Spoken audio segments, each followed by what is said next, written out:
everybody. This is Alexander A. Manzoni with Manzoni in the morning.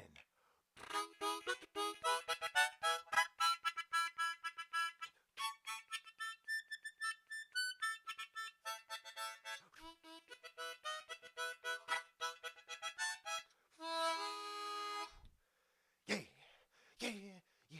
Here we go. Here we go. Boom, boom, boom. It is Monday, December 7th, 2020, and the year from hell is almost over.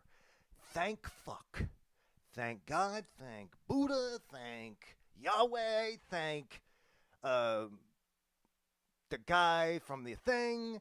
Thank all of them. All right, we're going to need all the help we can get here through all the gods, all the deities, because this is some fucked up shit right here.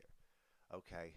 And luckily, we got so much fucked up shit going on that I have plenty of stuff to write about, which is good for the podcast, you know? I wrote a few new poems, and it's going good, you know? So let's get started, shall we? Boom, boom, boom, boom, boom.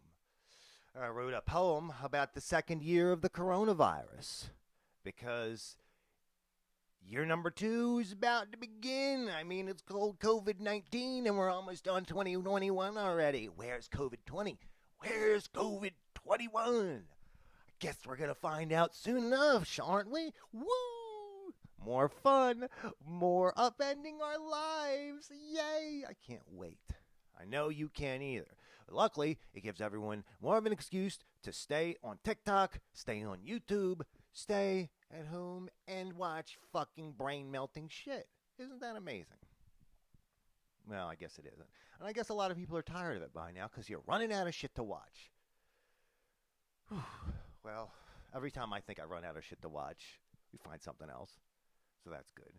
We were watching Big Mouth all weekend, which is another thing that I will not recommend to anyone who's under 18 by any means. It's very filthy, but hilarious. All right. I'm going to read this poem. It's called The Second Year is About to Begin. The second year is about to begin. We didn't dream it would last so long. But it did. It has. And we're still pondering what to do while millions are still out of work. And half of our local businesses are shuttered, some for good. But the same people who protested the protesting of George Floyd are protesting wearing the masks, making a serious problem worse. You might even call it a complete fucking disaster. But if you ask the lame duck in office, he'll tell you that his administration has done the greatest job in history in regards to the coronavirus response. Worst job in history, you mean?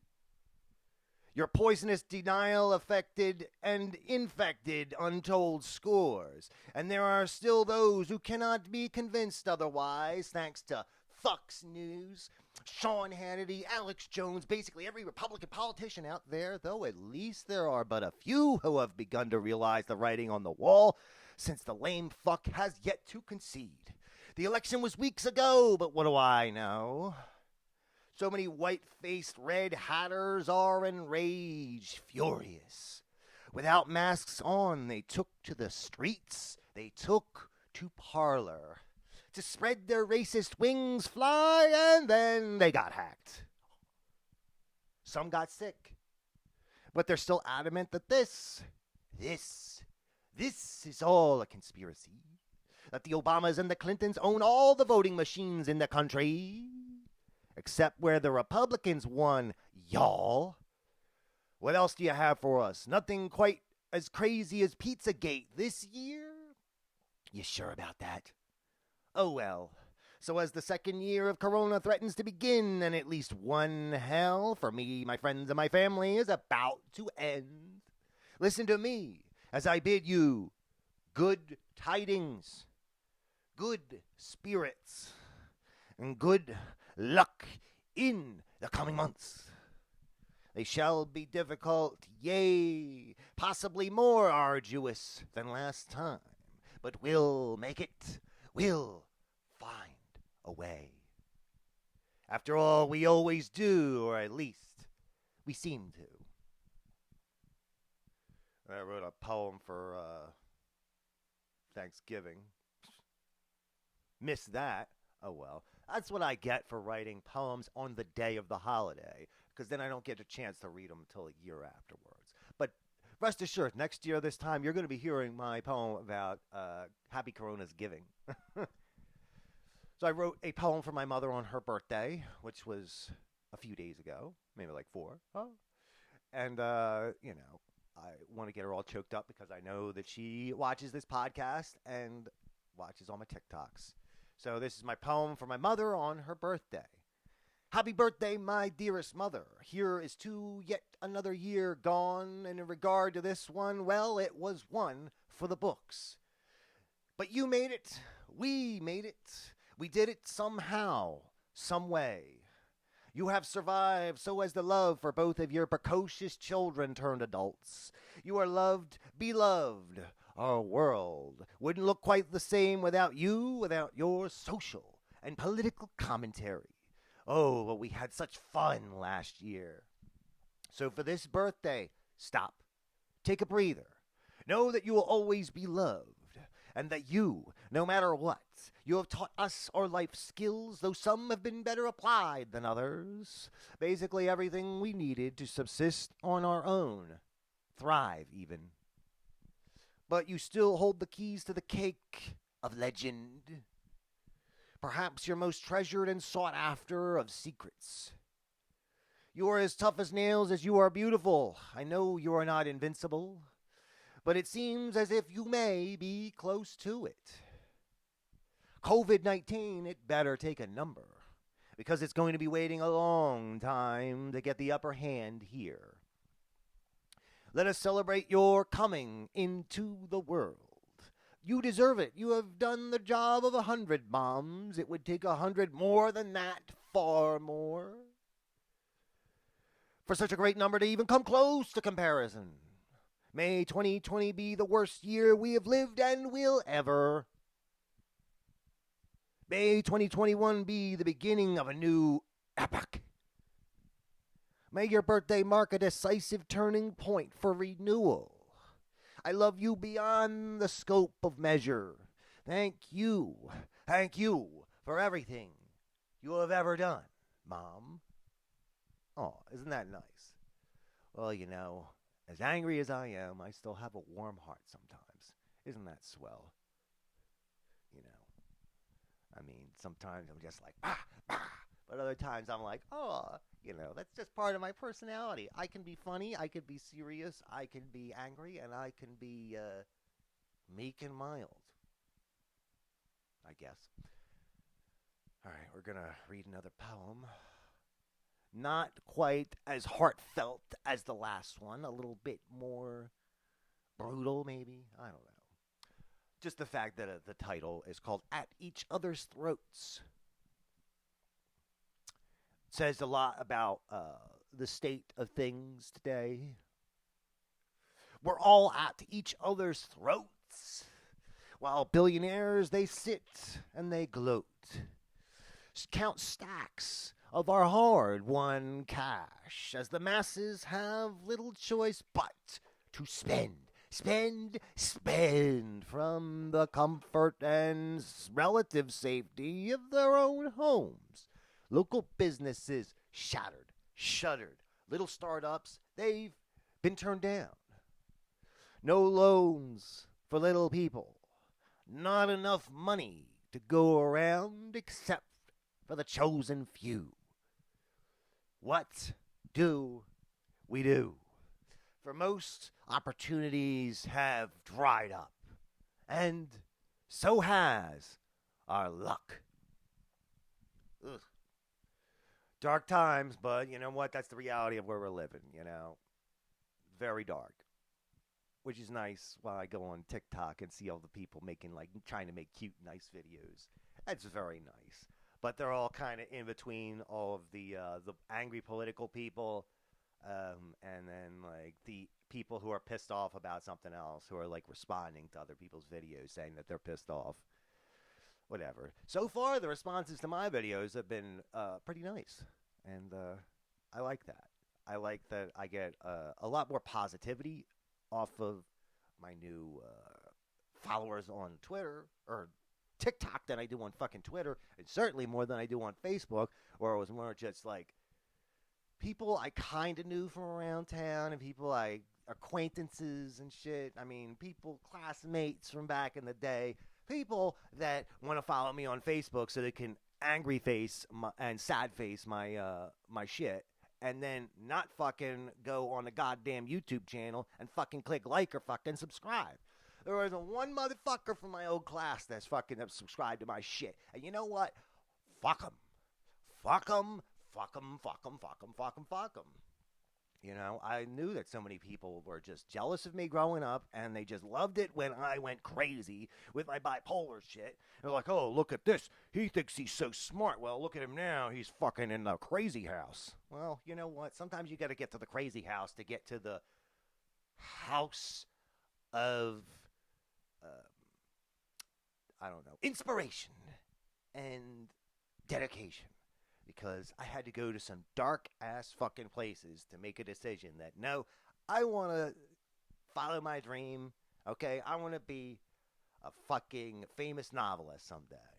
And then I got to Spokane, and yeah, I'd been writing poetry for a long time, but there wasn't like open mics for people to read poetry at. I mean, there were some like poetry readings where people would come and read excerpts from their novels, which seemed kind of strange to me, because it was uninvited and kind of like awkward and uncomfortable. But as far as like reading your novel or your short stories, if you weren't invited to do so at a specific event, you don't have a place to do that. So what did I have a chance to do and to share my work with? Poetry. So I went to Auntie's bookstore and did 3-minute mic. I went to Nito Burrito and did the broken mic thing. And then I started going to like their individual events and like the poetry slams and stuff, and realized that, you know, I'm not really equipped mentally for some of those things. Like poetry competitions is kind of rough because I am I'm competitive and I don't like losing, and all I did was lose. So, you know, but here I'm winning. All right, here I'm winning. Boom. You know, maybe I only get a few views on the YouTube, but then I'll get, you know, a couple thousand views spread across a whole bunch of videos, granted, on TikTok. I think I had over 16,000 views for my videos last week on TikTok, which is like more than a lot more than my whole channel on YouTube ever got. So that's where I'm going with this. But I'm still doing this because you got to kind of, you know, check all the boxes and do what you can and just see what works and what doesn't. Because fucking some videos that I make, I think, man, this is going to get a lot of hits. Don't. And then ones that I think, oh, this is just a throwaway video. It ain't going to get shit. And then it's like, oh, that one got the most hits all day. What the fuck is that? I don't know. It's tough to wrap your head around these kinds of things, especially when there's an algorithm dictating whether you be seen or you be not. Fucking algorithm. I've heard so many things about this algorithm. Whether if you do too much stuff on here, you get the shadow ban. You like too many people, you do too much stuff. They make it so that people can't see your videos unless they're like following your page or whatever. And then I see that there's some controversy about whether they are reducing visibility for people with disabilities and African American individuals and people from traditionally marginalized communities. But at the same time, I'm seeing a lot of people from those communities getting like 1 million likes and hits. But it's like they kind of pick and choose those people.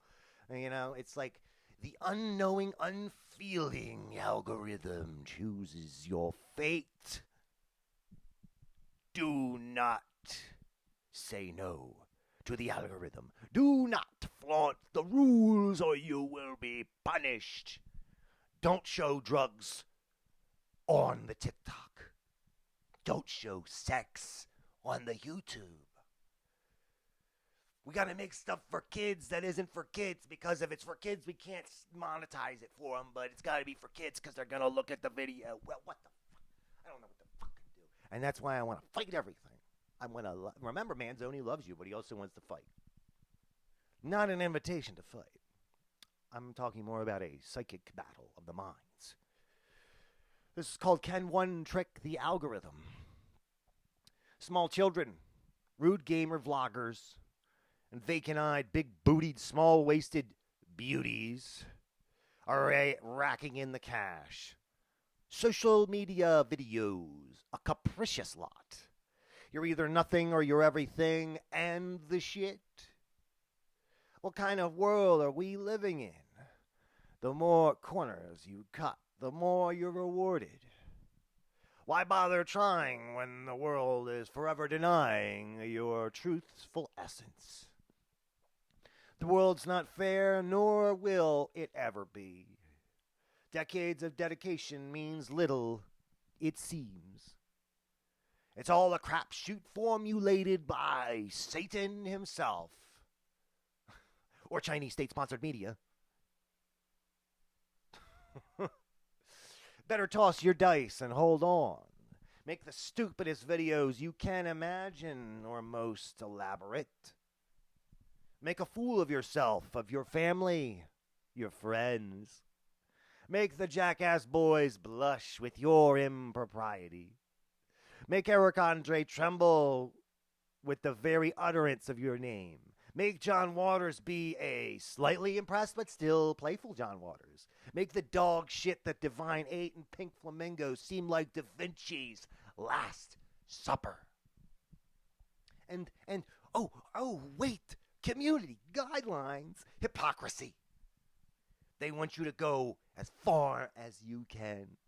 But if you so much as step over that line wrong in the slightest, your videos will be taken down. You're demonetized, demonetized. You get banned while hate flows freely, vile exchanges run amok, and trolls react to your videos, telling you to fuck off with the least effort possible. Then you'll see another user doing something comparably worse. How'd they slip through the cracks? How does anybody?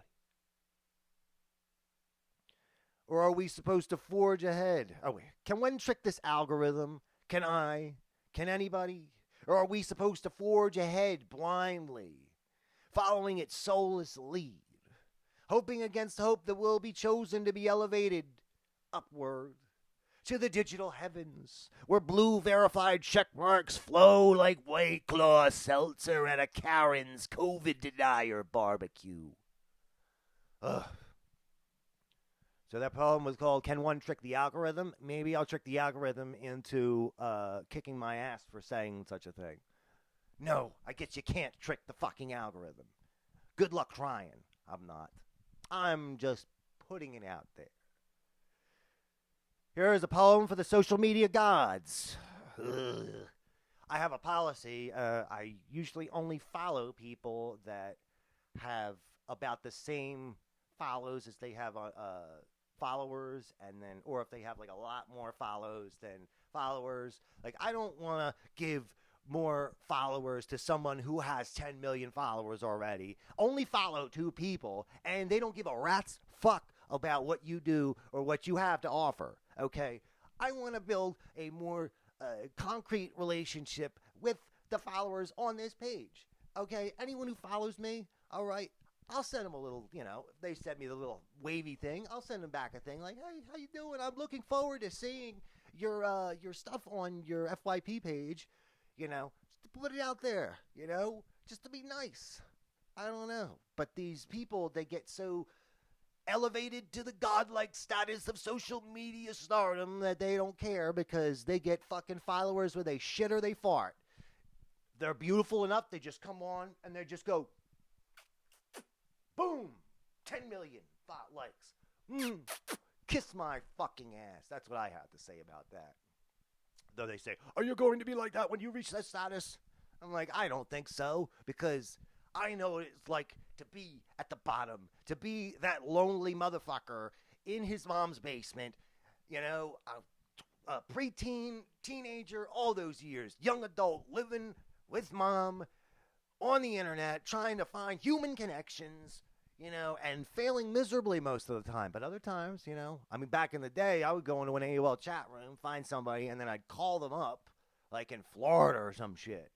And now it's a lot easier because it doesn't cost money, and I can just be like, hey, how you doing? What's up? You know?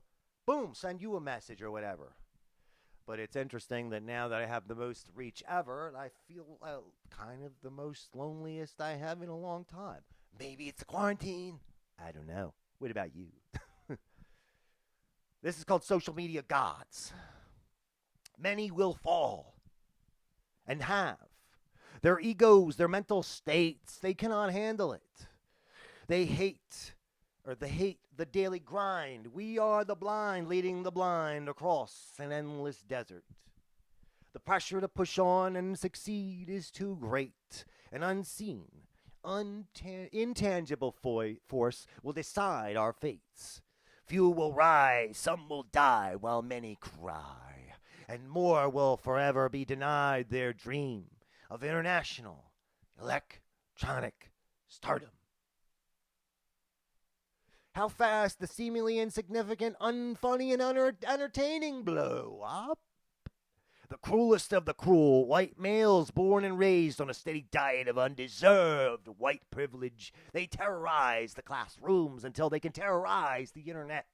Twitch, Twitter, Fuckbook, Reddit, 4chan, and YouTube comment sections. Then, when they finally attain the coveted status of social media gods, they move to SoCal and subsequently terrorize their neighbors and authorities with massive parties and mean-spirited pranks. Yet many continue to give them thanks, with monthly stipends paying them like they're paying their regular bills. Though that doesn't mean I'm saying not to pay me, Venmo, at Pay Manzoni. Don't mind me. I'm here to promote literacy. Hilarious. Now, don't take that as I'm some fucking stick in the mud literati motherfucker, okay? I'm here trying to bring poetry and reading and all that shit back to the people, back to the regular folks, or at least, you know, the moderately regular folks that are willing to read and listen to some fucking poetry, you know? Because so many like English professors and teachers and stuff growing up, they were just like, you'll never understand. You'll never be good enough to understand what we mean by these words. The words of Shakespeare, all words of this. And then they'd be like, oh, here, how do you interpret this? And I'd be like, here's my interpretation. They'd be like, that is wrong. You are wrong. Wrong, wrong, wrong. Mr. fucking Harker, that son of a bitch. I have these tough-ass English teachers that used to ride my fucking ass, and not in a, you know, in a way that some of you might enjoy. But, you know, that could either cause two situations. You either make a situation where a person hates English forever, hates fucking poetry, hates the reading, and wants to get the fuck away from it. Or someone who wants to dedicate themselves to it and try to, you know, work as hard as they can to try to fucking tell all those motherfuckers to kiss my ass. I know right now there's got to be some poets in Spokane that think that what I'm doing is childish, because a lot of folks, they don't like TikTok. They think that it is only for children. I say to them, look at the fucking grannies on TikTok that have like 1 million fucking subscribers, okay? Followers, friends, whatever you want to call them. There's a lot of fucking age people, difference in age groups on this, and I don't think they really understand that. And it's funny because so many of them are such independent thinkers, but they're only on fucking Facebook. What the fuck? You know, especially after everything that's happened with fucking Zuckerfuck, just being a fucking asshole and just destroying free speech and just like kind of protecting the evil politicians, like, oh, we're not going to make it so that you have to tell the truth in a political ad. Well, don't have the fucking political ads then, okay? That fucking, because people believe everything these fuckers say. to the T. They don't read between the lines, you know? And then they're like, oh, well, I read it on Facebook. Read it on Go Fuck Yourself book. But I really wish more of the poets would come on here so I could enter in a dialogue with them. Because I miss a lot of these people that I used to see all the time at these events. Granted, most of them were, when you're doing competitive poetry, everyone's a fucking everyone is your opponent. But with a bunch of people, I had a friendly repartee with them, and I thought things were going pretty good. But I'm not the most social individual, and I'm not the type of person that's really going to invite you over until there's something big going on. And right now, it's like, I don't know. I just feel like I work pretty good by myself. And if I started inviting people to this podcast again, I mean, they'd have to come here in the morning. I can't, really pay anybody or anything like that. So they'd have to be really interested in it and that kind of stuff. I'm sure there'll be somebody. And I don't know. I'm thinking about doing a lot of things. One thing I need to think about doing more of is writing every fucking day. Because now I'm up to 2 years and 1 month of writing every day. 1 month and 7 days. Okay, that is a lot of days writing consecutively. And so more recently, I've been working on my short stories. And, of course, the novel Judge, Coach, and Executioner. And it's been really cool. I'm working on a story now about a recovery house, it's a horror story. I always wanted to make a story about a recovery house, not just because I read some of Infinite Jest and wanted to write about one, but his story is kind of like, he's got like a whole bunch of different stories going on at once, and one of them was like a recovery house of the future or whatever. This one, it takes place in the here and now. And instead of it being in Pennsylvania, I put it in Ohio because about the same fucking thing. I mean, But I am doing a little bit of Ohio research for this. So isn't that nice? I'm learning more about the Buckeye State. The Fuckeye State. I'm not trying to offend you from Idaho or Ohio. There's a big difference. Even though a lot of Americans think Idaho and Ohio are the same thing. Especially when I traveled out to Spokane and I called my friends from back home. I'd be like, yeah, I was just in Idaho buying really cheap cigarettes. And they'd be like, you mean Ohio? I'm like, no, Idaho. I swear to God. I got this one piece of hair that just will not stay down. And it's just not. It's not in the cards today, okay? My hair is as wild as I am, and it just fucking wants to do what it wants. All right? And that's the problem, that I'm so obsessive compulsive that I want everything to be perfect. I want the perfect shot, the perfect fucking podcast, the perfect fucking poem. Perfectly imperfect, really. I just got to learn to just relax and, not be so just crazy about everything being perfect and straight. And,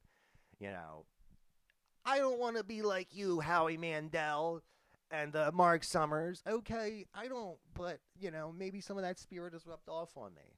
I don't know. This fucking quarantine shit's made it a lot worse, though. What do you think, Donkey Kong? Yes, I think so. I agree wholeheartedly. I could have dubbed that in there, but I didn't feel like it. Well, I wouldn't have showed up on the podcast, or the live stream. Because I can't do any editing for this. This is a one-time only show over here. Once it's done recording, it's lost to the ages, unless someone recorded the screenshot or the screen recording. But I tried doing that like 2 podcasts ago, and it didn't record any sound. So what the fuck good is it without sound? I mean, I could edit in the sound from this shit over here into that, but what the fuck? I shouldn't have to do that much work. Oh, well. I love you all, and Manzoni does love you, and that's why he keeps coming out with new content. 100% original shit. All right? I know so much of this, especially on TikTok, is kind of based on you take someone else's song or whatever, or a little, thing, and then you add your own thing to it, and then it's fun. And I respect that, but at the same time, I'm trying to do 100% original shit. And it was bad enough for me to be like, okay, let me bring some of this copyrighted music into my some of my videos. Then it occurred to me, I'm like, if I tried to repost this on YouTube, would I get demonetized for sharing a TikTok video that has like, one of the free songs attached to it? And I think the answer might be yes. So I'm not going to chance that. But I write my own music, not so much anymore, but I've got tons of it. So, I wrote the theme song to Manzoni in the morning. And I wrote a bunch, like, the music that I've been playing for behind my short stories and stuff. I'm big into, like, electronic, classical kind of crazy shit. Not that I like listening to that stuff so much, but I like composing it. I like playing, okay? One day I'd want to get a big-ass piano and just fucking tear ass through the universe, flying my magic piano, playing do-do-do-do-do, fuck you, Billy Joel, stealing glasses from Elton John, and then wearing them. Christ, I'm losing my goddamn mind. But that's the whole point of this. Gotta lose my mind to find it again. Here's the next poem. This is called Is It Right? Is it right to allow the system to continue to reward the worst among us? Is it right to allow ivory tower assholes to warp ourselves, our youth, our souls, and our minds? Is it right to, hold on, I got a notification. New followers? Yes, that's great. How many? Wow. Oh, and someone reacted to my video? Really? Oh boy, oh boy, oh boy. I love you, TikTok. I do. I don't hate you when you're good. Please don't let Wall Fart buy you out. They're in talks to do just that. Otherwise, I just might snap. By the way, we've been eating a lot of crap since we've entered into this world. You think we've had enough? I certainly do. I don't know. As you can see, I'm angry about social media. Why am I angry? Perhaps it's because I've been working so hard at this shit, and I'm in such a niche fucking thing. Poetry is just not... I mean, it is for some people, but it's kind of like, it's tough sell for people nowadays. Like, oh, read my book, or read some shit. Well, here, listen to some shit. Here's some audio shit to listen to. How about that? All right? I like to give you shit to listen to. Oh, and let's start our... let's start the short story, or the novella, or fucking whatever you want to fucking call it. The novelette. This is called the Annunaki Next Door. If you don't know what the Anunnaki is, in Sumerian legend, there was a race of celestial beings called the Anunnaki. And the legend is that they created the human race as like a slave race to mine gold for them to take back to their planet to rebuild their atmosphere. Okay?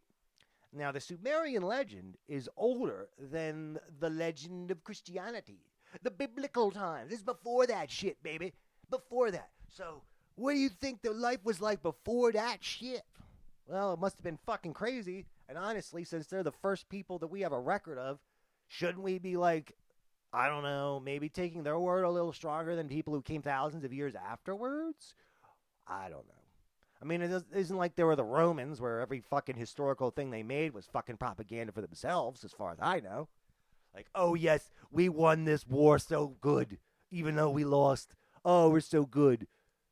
And fucking Roman historians, you could kiss my fucking balls.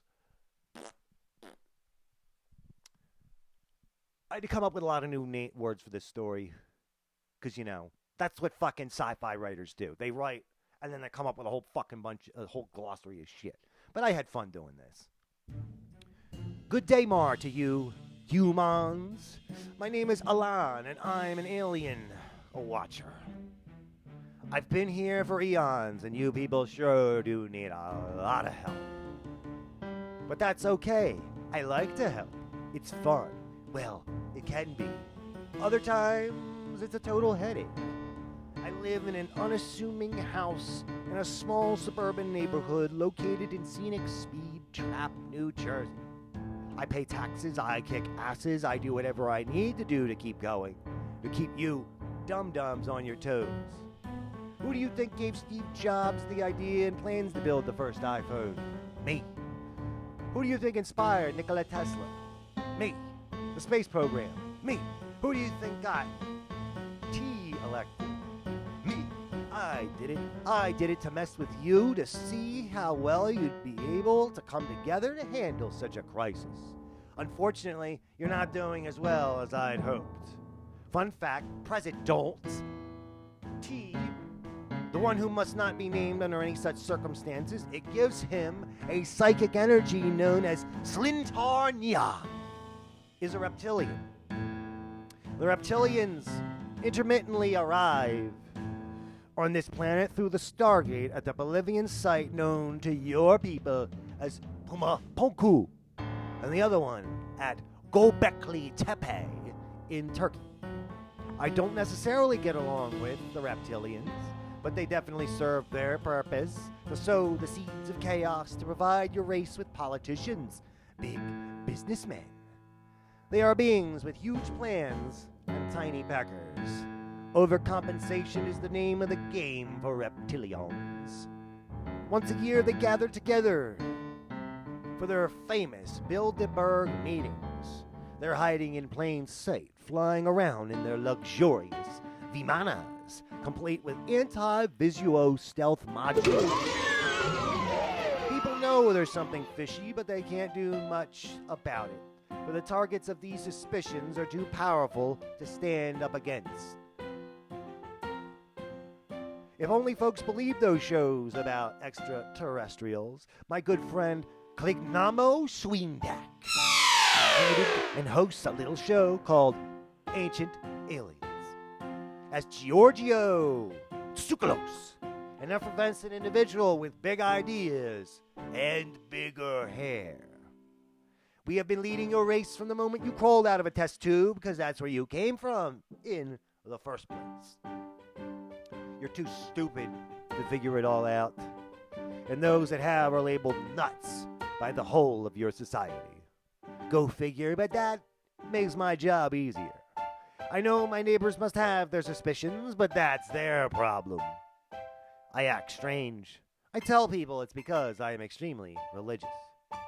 They ask me what my faith is, I tell them it's new, that they wouldn't be familiar with it. That's the problem with you humans. I tell you, nothing to see here. Don't ask questions. But you won't listen. You won't trust me. You keep asking, and I keep lying to you. I don't sleep like you people do. I go into an inert state inside of a stasis chamber. Without it, I am unable to rest and recharge. Separate me from my stinky little chamber for long enough, and I will become ill, so ill I might die.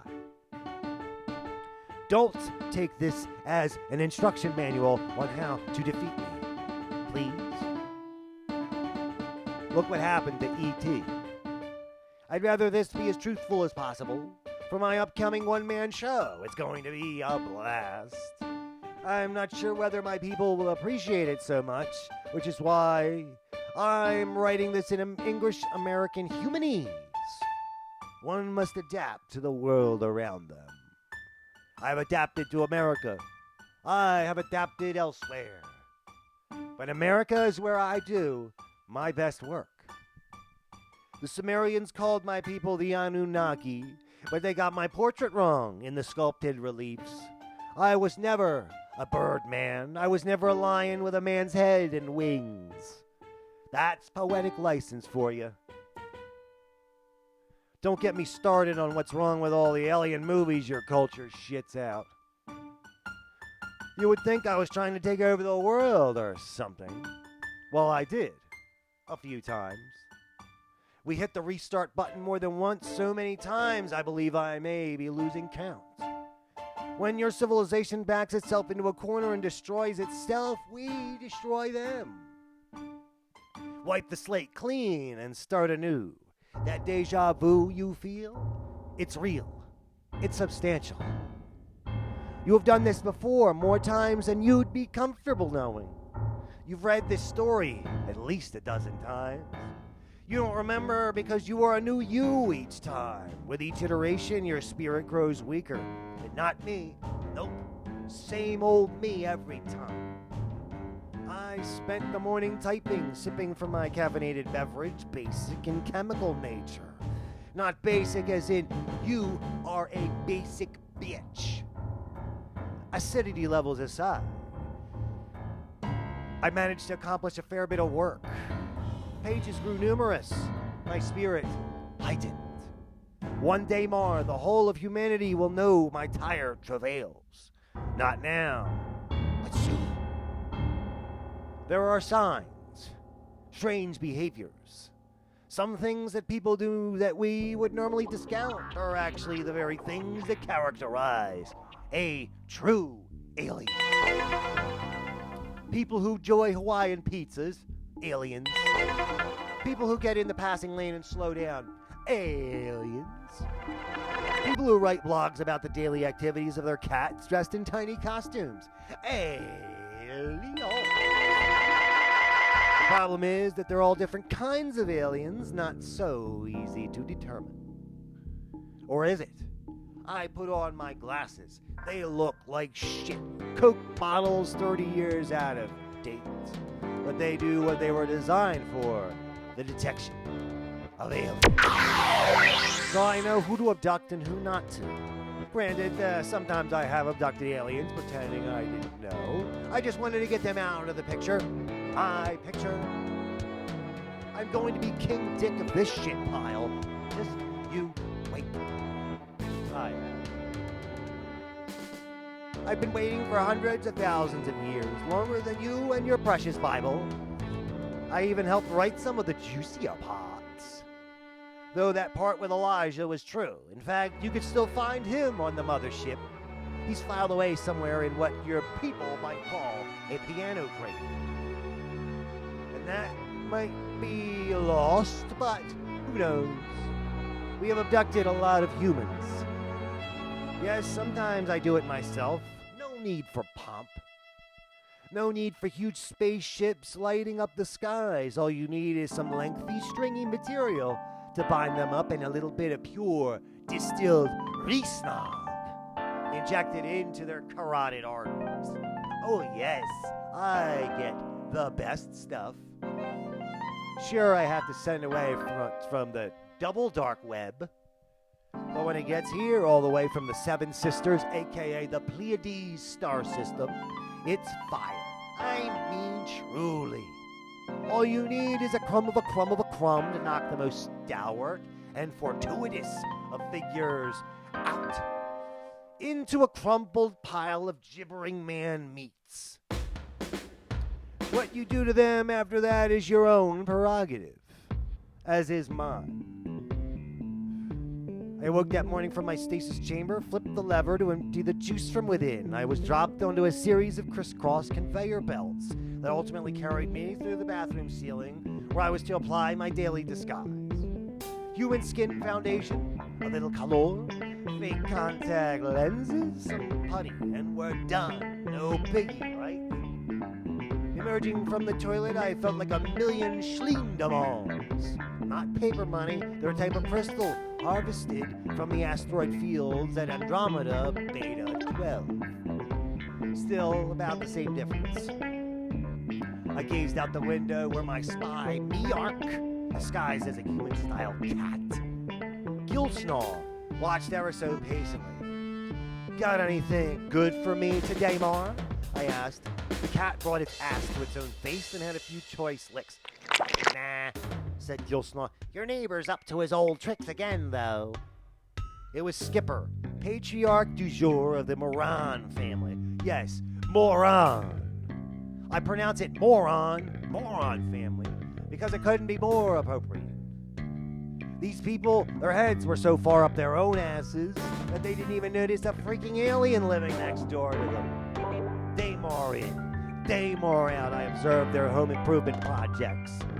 It was difficult not to, because depending on the time, either the husband, the wife, or the son was outside doing something obnoxiously annoying.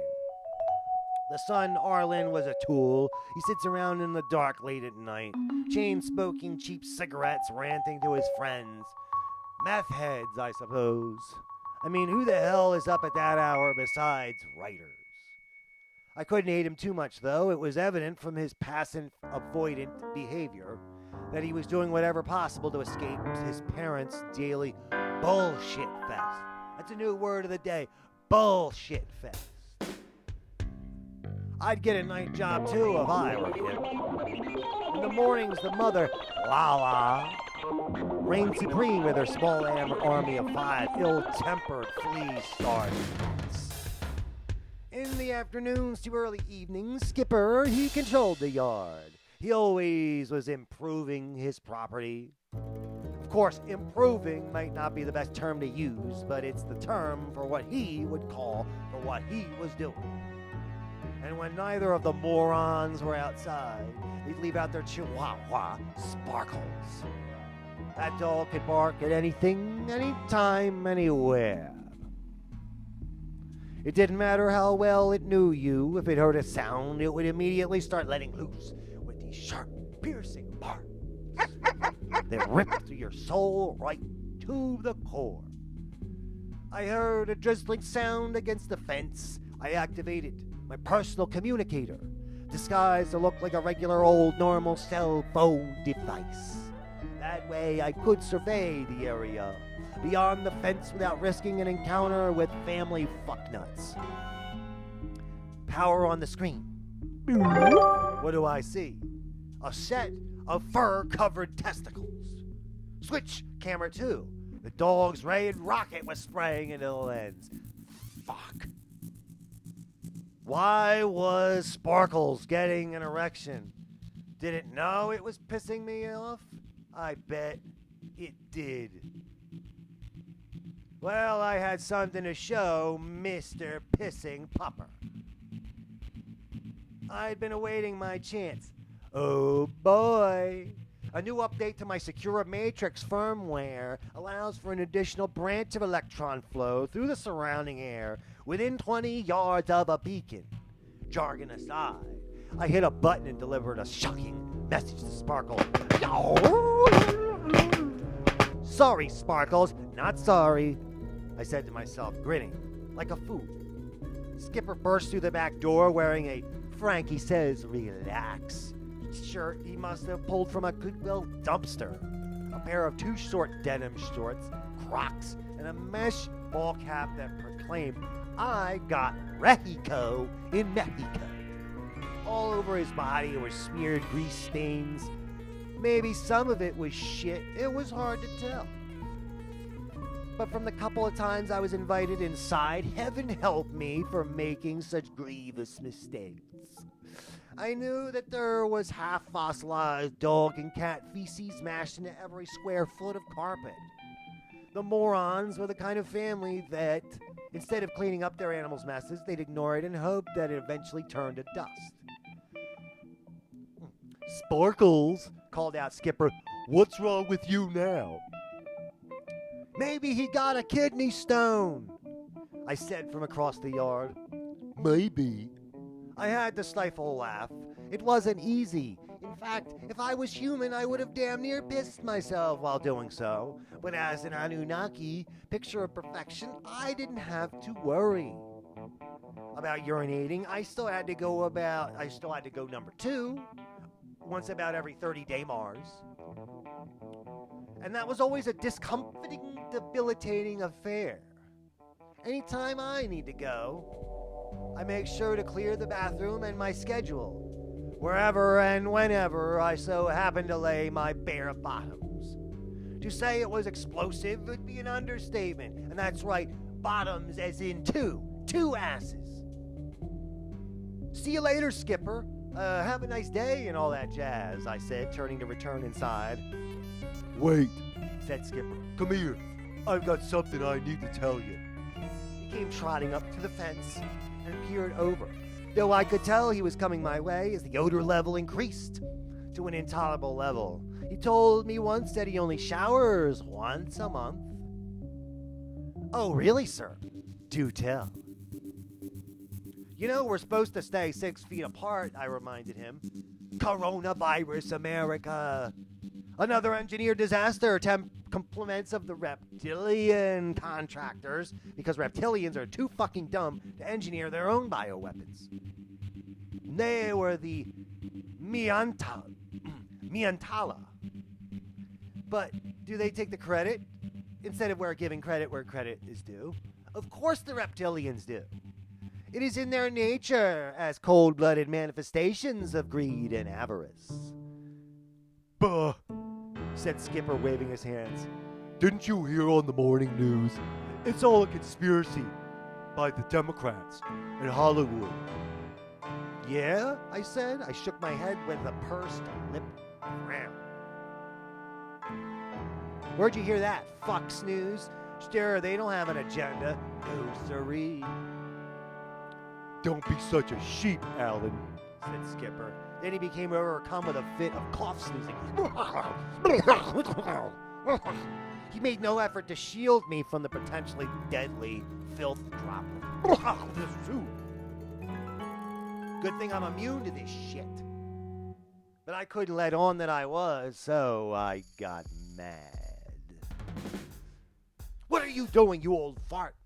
I said, face turning a neato shade of crimson. You're trying to kill me or something? The president has already said there's nothing to worry about. Sure, Arlen has recently come down with something, but something sure isn't what your liberal media wants that something to be. Is he coughing a lot? I asked. Fever? Yeah, but you can't listen to them store-bought Chinese thermometers, said Skipper, which, by the way, our president is trying to save us from. What, the thermometers or the Chinese? Oh, stop it. Whatever you're about to shit out of your mouth, just stop it. I'm an American, exclaimed Skipper, raising his finger high in the air, as if it were a lightning rod. Then he stopped as if suddenly realizing something. He reached into his pants and pulled out a small handgun. He pointed it into the air. And I could say whatever I want, wherever I want, however I want. I pictured a bolt coming down and zapping the pants off of him. Nice. When am I going to see the day where you come to this fence and inform me that you and your lovely family are moving away forever?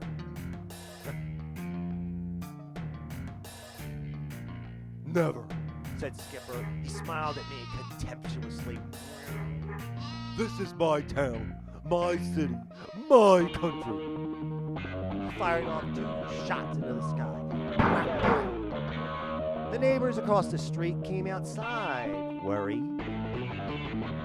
Don't mind us, Mrs. Honeycutt, said Skipper, still waving his weapon. We're having a heated discussion about what it means to be an American. Well, do it without your damn gun, said Mrs. Honeycutt.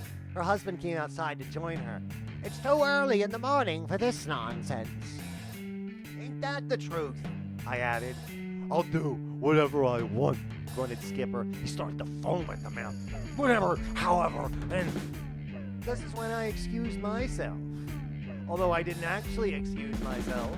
I turned my back on him and walked inside, muttering curses, while trying my best not to slip into my native alien language, Ulanesian. Where are you going? said Skipper. He leaned over the fence. Snap! One of the boards comprising the fence broke away. Oh, how did that happen? Skipper was out there all last week painting the fence white, gluing rhinestones to it, and pointless LED lights. Once I tried to tell him that this was my fence, but he was not having it. Freedom! America! White entitlement! Skipper cut his hand on the fence and fell over into a heap. Not to be looked at as weak, he popped up with a disconcerting vigor and said, I'm okay. Some Chinamen must have put that up. Oh, it's cheap. That's what they are. I put that fence up, I said, turning once again to face him. I put it up the year before you numbskulls moved in and decided to take over the neighborhood. Well, then it's your fault, yelled Skipper. I should sue. I should sue. I should for all the mental anguish and distress you folks, you fucks, have bestowed upon me. Bah, said Skipper. He pointed the gun at me in pantomime, shooting me. Pow. Pal, you'd be better, you'd better keep your mouth shut or bad things might happen to you. Is that a threat? Oh, shut up, Skipper, hollered Oh, shut up, Skipper. hollered Mr. Honeycutt. It's too early for this ridiculousness. Yeah. Oh, yeah? Retorted Skipper, his face becoming redder by the second. Do something about it then. I dare you. The Honeycutts abruptly turned around and went back inside. Skipper puffed out his chest. Lala's haggard face peeked out from the blinds. Her appearance resembled a California raisin mixed with a viper and a crow. Pointy, severe. She lifted up the window and peered through. "Ow, what's going on out there?" said she. "I'm trying to sleep. I've got work later." Yeah, she works 3 daymars a week. And she didn't start working until they moved into this house. Before that, I'm told she was a stay-at-home mom that didn't too much enjoy the mothering part at all. She was more the type to party with her sons, taking drugs such as LSD, mushrooms, and ecstasy. A little bit of cocaine, as opposed to disciplining them. I'm thankful that due to the coronavirus outbreak, parties have been verboten. Otherwise, I know they'd be throwing big shindigs full of bush beer drinking millennial turds. Yuck. Anything to surround yourself with people who will validate you and your actions without question. "How you doing, Lala?" I called out.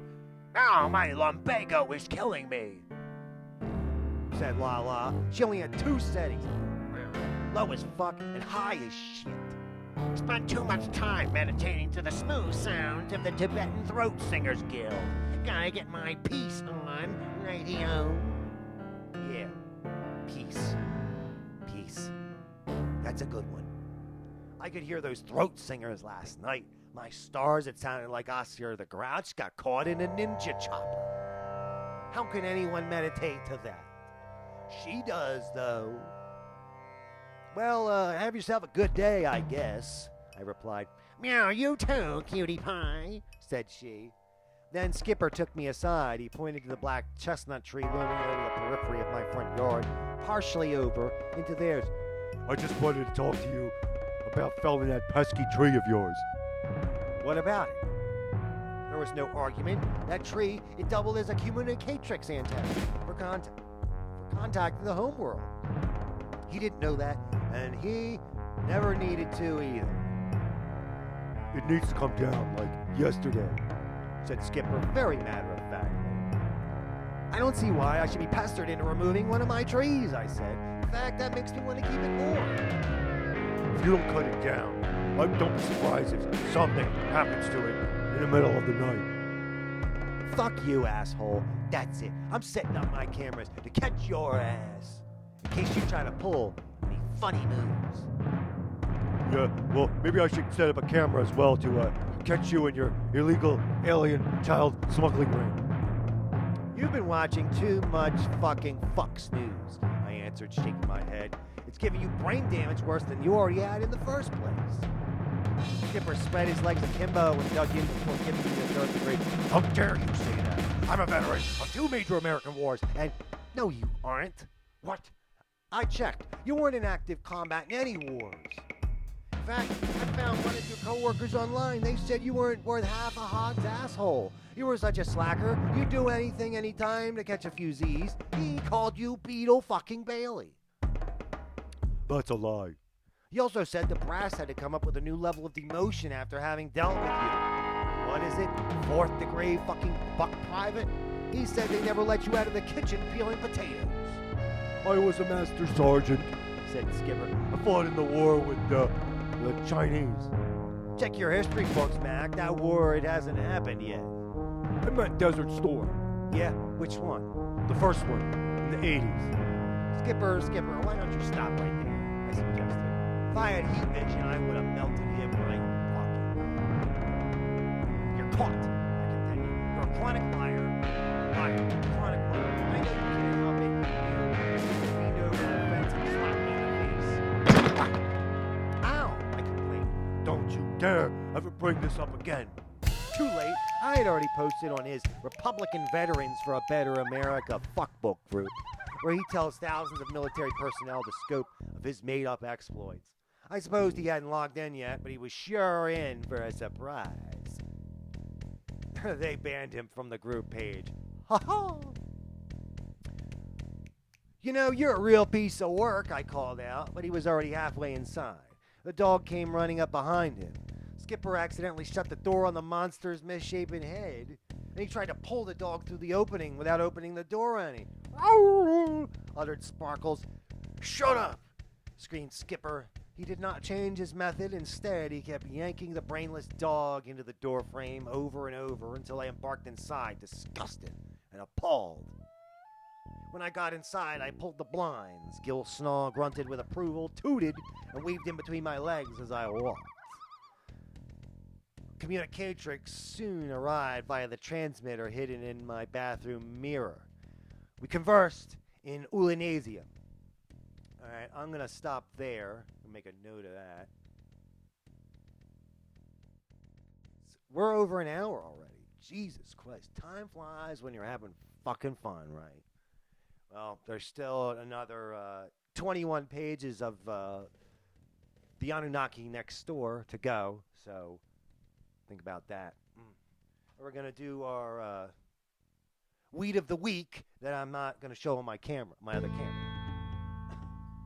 Weed of the Week, Weed of the Week. It's Manzoni's Weed of the Week. Weed of the week, weed of the week. It's Manzoni's Weed of the week. All right, today on Weed of the Week, we don't have any new weed. We have the same weed that we had last time, but we did make a little stop for Black Friday. We got this from Stated Smoke Shop in Spokane, local business.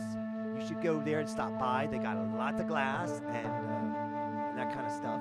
You know, any smoking supplies you need, they got that shit. A lot of it they have like their own glass blower doing stuff. So it was really cool that we found a very nice bong water pipe that their guy made, and it's really cool. It's got a hand-blown glass lid, and I never really had a bong with that kind of. I like it a lot, and it hits very well. If only I'd remember to pack the damn shit. You get the idea, okay? You get the idea. This is cool. You should go there and spend your money there. They also sell Kratom if you're in a pinch. And they got probably one of the best prices in town for it, which is like $40 for a 5-ounce bag, and then like I think $60 for the 250-gram bag. And then what else do we get? We got this, which to some might look like an alien dildo or something like that. But this is a nectar collector, which you use to smoke oil. So you torch the end here, and then you dip it into like a latex dish thing, or it's like a silicone or something, and then you hit it through that. And it's really cool, and it's a little bit different than the traditional, dab rig, which you heat up the glass bowl thing, and then you push the heated up nail or whatever into it, which is cool. But I'm all up for new stuff to do. Like in this thing, there's supposed to be a place where you can put water in it, but I haven't figured out that much about it yet. But it's really cool, and if you're gonna smoke oil, this is the way, or one of them at least. Whoa. So that was our Weed of the Week. I hope this is a blessing goes to the people of New Jersey, who will soon be having their legal weed, finally.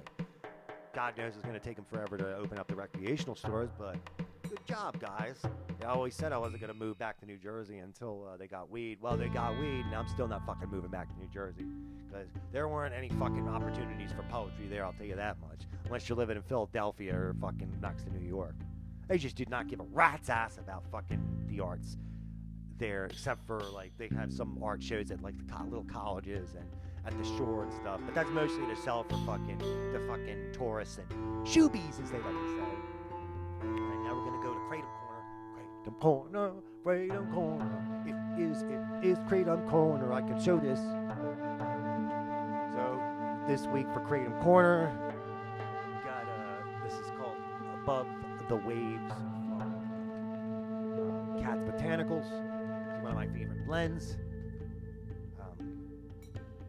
It's a mix of a couple different kinds, I believe. They have like specialty blends that you can get that have like a mix of different kratoms, and it has a very nice kind of light kind of scent as opposed to like some of this musty shit that you get. A nice color to it. I mean, it smells a hell of a lot better than other kratoms, and I think that this stuff is a little bit stronger than some of the other ones I bought, because just I think it's just real fresh there. You know, all these you get from this place, and it's sealed, and it's good, and I like it a lot. Because my site I usually go to, Kratom Crazy, has ceased operations, and there's no word on when they're going to open back up. It's some fucked up shit. Because they had the best price. You know, this Kratom is more expensive. It's still less expensive than what you're going to buy at a store like at the liquor store or at Sedated Smoke Shop. So, you know, if you're into Kratom, order from them. And, boy, how are we going to wrap this up? I mean, we've had such a good time together. I don't know. I saw in the news or on Twitter that there's already people having problems with their PlayStation 5s, crashing like a motherfucker. Of course, you know, I would have loved to get a PlayStation 5 right away. But I know from my experience in buying game systems that it usually ends up being a fucking nightmare. Like, Sega 32X, we had to take it back like three times. It fucking didn't work. The Xbox 360, it crashed like a motherfucker. Like, I couldn't even fucking play the day I got it before I went to work because I just kept crashing so much. You know, we know that there's problems with these systems when they come out, and we know that this is a special crazy year, so of course it's going to be fucky. But I feel bad for all the people who stood in line for 1,000,000 years and then paid $500 plus, and then they aren't able to play. But you know what? That's the kind of risk you take when you get a new piece of technology like that. You know what I mean? So here's hoping that somebody buys me a PlayStation 5. Well, you know what? We all get what we need to get in due time, you know? Everything I need, I've gotten just a little bit at a time. I've been blessed as much as I've been cursed. Well, I think I've been blessed more than I've been cursed because, like, I'm living my dream out here, you know? I'm doing my writing thing. I'm writing my novels, writing my stories, doing the podcast, taking it to the next level because that's what I want to do because that's what motivates me creatively. Oh, I'm going to miss you guys. So I'm going to try to come back in next week, Monday, 8 a.m. Pacific, for the next live stream. I want to thank everyone who joined me. And, you know, be sure to subscribe, click that bell, as they say, to be notified of my new videos. Love you very much.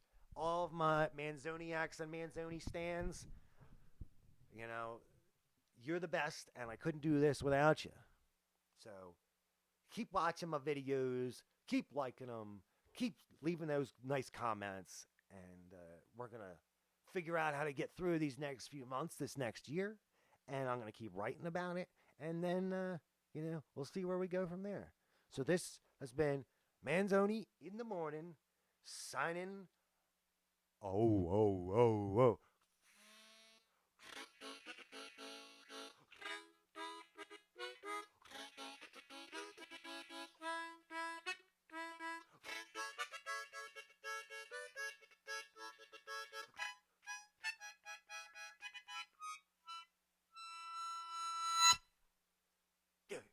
All right, we did it. Another one in the books. Manzoni in the morning, number fucking 40. Hot damn.